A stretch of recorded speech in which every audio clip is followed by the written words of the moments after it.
Gênesis 41, dos versos 38 ao 41, a palavra diz: E o rei lhes disse: Não poderíamos achar ninguém melhor para dirigir o país do que José, um homem em quem está o Espírito de Deus. Depois virou-se para José e disse: Deus lhe mostrou tudo isso, e assim está claro que não há ninguém que tenha mais capacidade e sabedoria do que você. Você vai ficar encarregado do meu palácio, e todo o meu povo obedecerá às suas ordens. Só eu terei mais autoridade do que você, pois sou o rei. Neste momento, eu o ponho como governador de todo o Egito.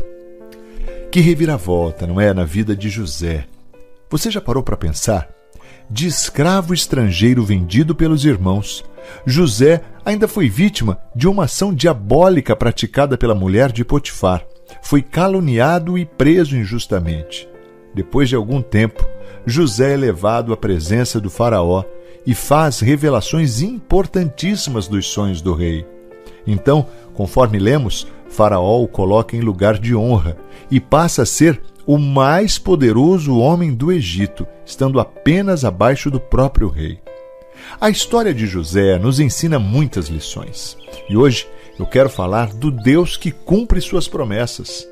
Como já comentamos algumas vezes e você certamente conhece a história, José teve um sonho, uma visão de Deus em que ele tinha posição de destaque diante dos seus irmãos e seus pais.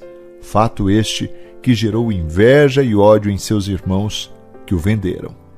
Mas hoje eu quero olhar para a postura de José diante de uma promessa de Deus e circunstâncias totalmente desfavoráveis ao cumprimento da promessa, pelo menos aos olhos humanos. Sabe como José poderia acreditar que teria destaque em relação aos seus familiares, sendo escravo e prisioneiro do faraó? José do Egito nos ensina uma lição valiosíssima. Ele olha sempre para o Deus do seu pai Jacó e acreditava profundamente em suas promessas, e por isso andava corretamente diante dos homens a fim de agradar e honrar a Deus. Então, após alguns anos como prisioneiro, José interpreta os sonhos do rei e é colocado no mais alto posto de comando do Egito. Diante das circunstâncias desfavoráveis, sendo vendido pelos irmãos, acusado e preso injustamente, José preferiu crer na promessa ao invés de murmurar ou se irar contra aqueles que o fizeram mal.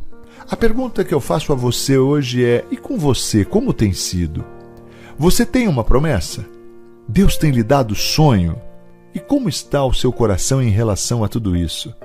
Lembre-se, na maioria das vezes, as circunstâncias são contrárias.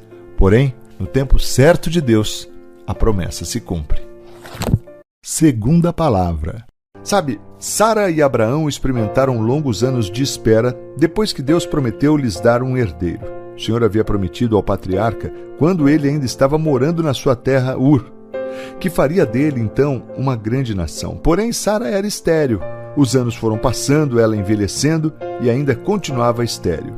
Como o Senhor prometera que essa grande nação surgiria da semente de Abraão, Sara deve ter pensado: acho que Deus não me escolheu para ser a mãe dessa criança. Já que eu não tenho condições de gerar um filho, pelo menos Abraão poderá ser o pai. Não quero ser um empecilho para o cumprimento da promessa na vida do meu marido. Então, Sara sugeriu que Abrão dormisse com sua serva, de nome Agar. Sara cansou de esperar. E muitas vezes é exatamente isso que acontece comigo e com você. Isso ocorre conosco quando Deus demora a nos atender. Então, logo nós ficamos impacientes, nos cansamos de esperar e resolvemos tomar a situação nas nossas mãos. Sabe, quando Ismael, filho de Agar e Abraão, já estava com 13 anos, o Senhor apareceu novamente ao patriarca, anunciando que a promessa se cumpriria através de um filho que ele teria com sua esposa Sara. Mas como? Sara, além de ter sido sempre estéril, já havia passado pela menopausa. Ele, Abraão, estava velho, seu corpo estava amortecido. Deus apenas agiu quando chegou o momento em que os dois só poderiam ser pais por uma intervenção milagrosa de sua parte. Durante a sua vida, Sara conheceu a dor da espera. Ela esperou receber a terra prometida, esperou que o Senhor transformasse o coração desobediente do seu marido, esperou pelo filho que Deus havia lhe prometido e viu a harmonia em seu lar ser ameaçada.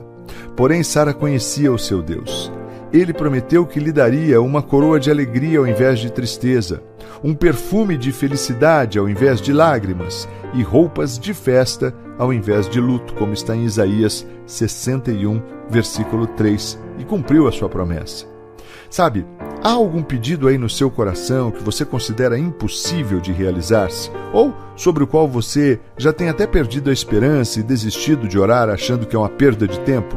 Por exemplo, um casamento estremecido, um filho rebelde distanciado do Senhor, uma situação financeira complicada, um desemprego, uma enfermidade que incomoda. O que a Bíblia tem a dizer? Será que para o Senhor há alguma coisa impossível? Gênesis 18:14 diz: lembre-se, creia no Senhor Jesus e Ele cumprirá todas as suas promessas. Vamos orar?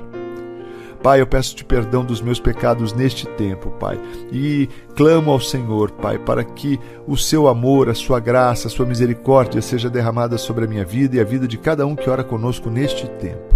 Deus, em nome de Jesus, que nós possamos esperar, Pai, que nós possamos aprender a esperar no Senhor, entendendo que o Senhor não falha, que nós possamos esperar no Senhor, entendendo que o Senhor é fiel para cumprir cada uma de suas promessas. Pai, em nome de Jesus, não permita, Senhor, que peguemos nas nossas mãos, porque nós vamos certamente falhar, vamos errar. Muitas vezes parece que acertamos, mas lá na frente percebemos que não. Foi assim com Sara, Pai, com a autorização que ela deu para Abraão se deitar com Agar e ter um filho, acreditando que com isso ela estava cumprindo a promessa que o Senhor havia feito ao seu marido, quando na verdade não foi nada daquilo. E este fruto, Pai, desse relacionamento trouxe instabilidade naquele momento para o casamento de Sara e Abraão. E por isso, Pai, que nós possamos ter mesmo discernimento, Pai, e a paciência e a sabedoria de esperar o teu agir. Pai, neste tempo eu quero te louvar pela tua palavra. A tua palavra que vem mesmo como um conforto ao nosso coração, muitas vezes vem mesmo como uma correção de um Pai amoroso, e o nosso coração se alegra, Pai. Se alegra porque entendemos que o Senhor é um Deus que nos ama.